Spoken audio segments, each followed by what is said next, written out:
بسم اللہ الرحمن الرحیم.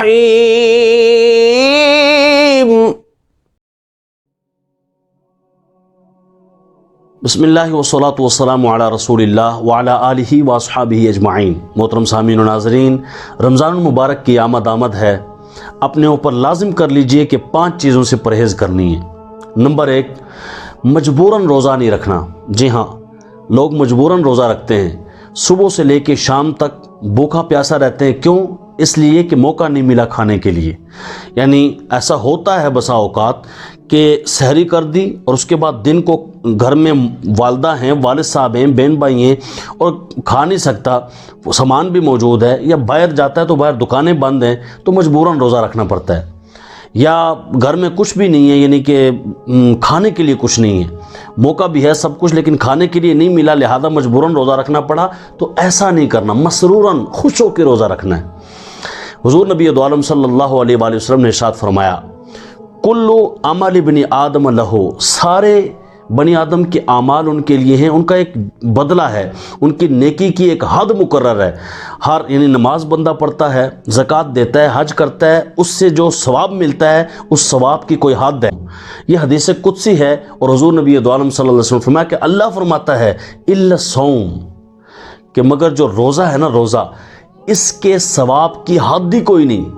اس لیے فرمایا الصوم لی وانا اجزی بہ، روزہ میرے لیے ہے اور میں ہی اس کی جزا عطا فرمانے والا ہوں.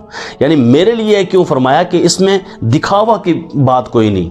بندہ روزہ دکھاوے کے لیے نہیں رکھتا. نماز پڑھ سکتا ہے دکھاوے کے لیے کہ کسی کو دکھانا ہو، اس لیے نماز پڑھ رہا ہے، اس لیے زکوٰۃ دے رہا ہے، اس لیے حج کر رہا ہے، لیکن روزہ خالصتاً اللہ کی رضا کے لیے ہوتا ہے کہ سب کچھ موجود ہے، موقع بھی ہے اور آپ کھا پی بھی سکتے ہیں، پھر بھی آپ نہیں کھاتے. کیوں؟ بلکہ کہہ رہے ہوتے ہیں اللہم انی لک صمت، یا اللہ میں نے تیری رضا کی خاطر روزہ رکھا ہے. یعنی اللہ کی رضا کے لیے، یا اللہ تیری خاطر تو نے جب کہا ہے کہ نہیں کھانا، نہیں پینا، بری بات نہیں کرنی، جمع نہیں کرنا، کچھ بھی نہیں، میں نہیں کرتا، نفسانی خواہشات سے دور رہتا ہوں، کس لیے؟ تیری رضا کی خاطر. تو اللہ کی رضا کے لیے، اللہ سے اجر لینے کے لیے، اللہ کو خوش کرنے کے لیے مجبوراً نہیں مسروراً، یعنی خوش ہو کے آپ نے روزہ رکھنا ہے. نمبر 2، خلاف سنت کام نہیں کرنا. جی ہاں، بندہ وقت گزاری کے لیے ٹی وی کے آگے بیٹھ جاتا ہے کہ جی دن نہیں گزر رہا، کیا کریں؟ صبح سے شام تک لوگ ٹی وی دیکھتے رہتے ہیں. مدنی چینل دیکھیں جس میں سنتیں سیکھنے کو ملیں، یہ تو مدینہ ہے، یہ تو کیا ہی بات ہے. لیکن دیگر چینل جس میں مختلف بے حیائی کے پروگرامز چل رہے ہوتے ہیں اور مختلف ڈرامے، فلمیں، دیگر چیزیں چل رہی ہوتی ہیں، گناہوں بھرے کام ہو رہے ہوتے ہیں، تو ان چیزوں سے بچنا ہے تاکہ سنت کے مطابق آپ کا روزہ گزرے. تیسرا، گپ شپ سے بچنا ہے. ہاں، رات کو چائے کے دور چل رہے ہیں، کھانے کے دور چل رہے ہیں اور جناب گپ شپ ہو رہی ہے، نہیں، رات گزاریں، عشاء کی نماز پڑھیں، تراویح پڑھیں، نوافل پڑھیں، قرآن پڑھیں، پھر صبح جناب اٹھیں، پھر تہجد پڑھیں، پھر صبح فجر کے ٹائم جب سحری کر چکے ہوں اس کے بعد آپ فجر کے ٹائم نماز پڑھیں، پھر قرآن پڑھیں. اس طرح زندگی گزاریں. علماء اہل سنت کے مختلف دروس ہمارے ہاں بھی جو ہے وہ ظاہر ہے کہ 20 منٹ کا یا 15 منٹ کا ایک درس ہوتا ہے، وہ سنیں اور کوشش کریں کہ زیادہ سے زیادہ اعمال کر کے کم از کم رمضان میں، جو ایک جس طرح موبائل کی بیٹری چارج ہوتی ہے، اگر آدھا گھنٹہ لگاؤ تو 5 گھنٹے چل جاتی ہے مثال کے طور پر، تو یہ 1 مہینہ ایسی ایمانی بیٹری چارج ہو کہ پورا سال بندہ نیکیوں بھرے اعمال کرتا رہے. تو فضول یہ گپ شپ سے بچنا ہے. نمبر 4، برے کاموں سے بچنا ہے. اب برے کام کیا ہیں؟ جھوٹ بولنا برا کام ہے، غیبت سے بچنا ہے، چغلی سے بچنا ہے، حسد سے بچنا ہے، کینہ نہیں رکھنا دل میں، اور جناب بد نگاہی نہیں کرنی، برائی کی طرف نہیں بڑھنا، برائی کی طرف کان نہیں دھرنا، یعنی سننا بھی نہیں برا، گانے نہیں سننے وغیرہ وغیرہ. یعنی برے کاموں سے ہم نے بچنا ہے.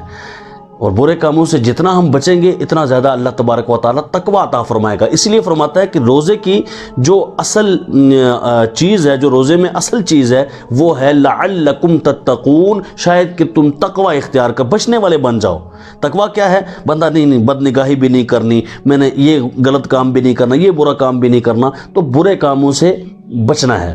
نمبر 5، غفلت والی چیزوں سے بچنا ہے، غافل کر دینے والی چیزوں سے بچنا ہے. اگر ہم غافل رہے تو یقیناً وہ جو رب نے دروازے جہنم کے بند کیے ہوئے ہیں، اس کا معنی یہ ہے کہ ہم اپنی غفلت سے وہ دروازے کھول رہے ہیں اور اپنے اوپر وہ جنت کے دروازے جو رب نے کھول دیے ہم انہیں بند کر رہے ہیں۔